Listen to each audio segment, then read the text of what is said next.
Voilà, il y a des questions.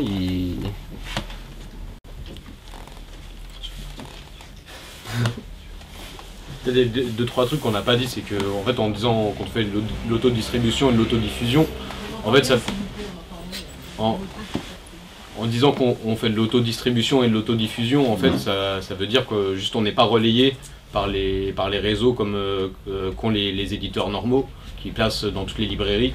Donc, d'une par exemple, en fait, on n'est que dans les librairies qui soutiennent le projet. Et vers lesquels on se dirige. Ouais. Parce en général, ils nous avec qui on peut s'entendre, quoi. Et qu'aussi après c'est du taf de table de presse à la sortie des concerts, de main à la main, et qu'en fait du coup il est en train de se découvrir que ça fonctionne, quoi. Parce que là du coup nous on n'a pas d'autres moyens qu'une fois que un bouquin est remboursé, on peut en sortir un suivant. Et du coup on n'a pas une production intense. Là il y a 3 bouquins en 1 an et demi, 2 ans. Mais les bouquins ils sont remboursés en quelques mois, c'est-à-dire quasiment comme une maison d'édition, voire on a vu avec certaines des fois plus rapidement que certaines maisons d'édition.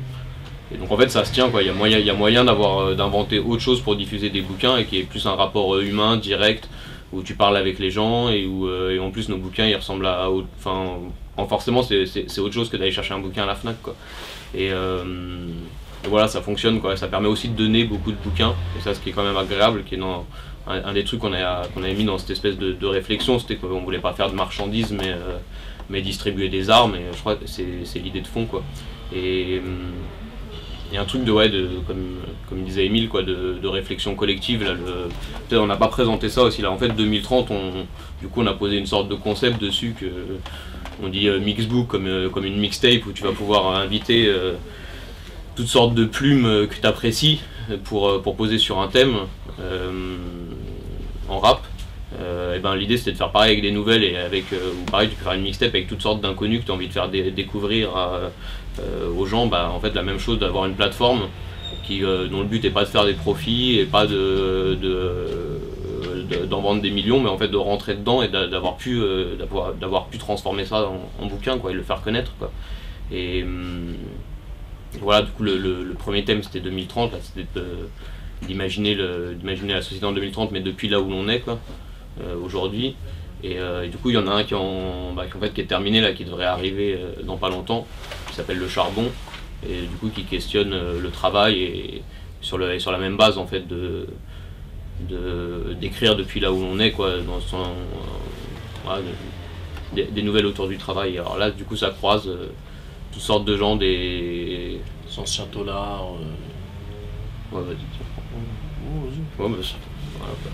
On a aussi le souci, tu vois, d'être équitable, en tout cas pour les nouvelles, qu'il n'y ait pas que des mecs, quoi, qui écrivent. Et donc il y a aussi des femmes qui écrivent, parce que nous on est entre couilles tout le temps, donc des fois non mais c'est vrai.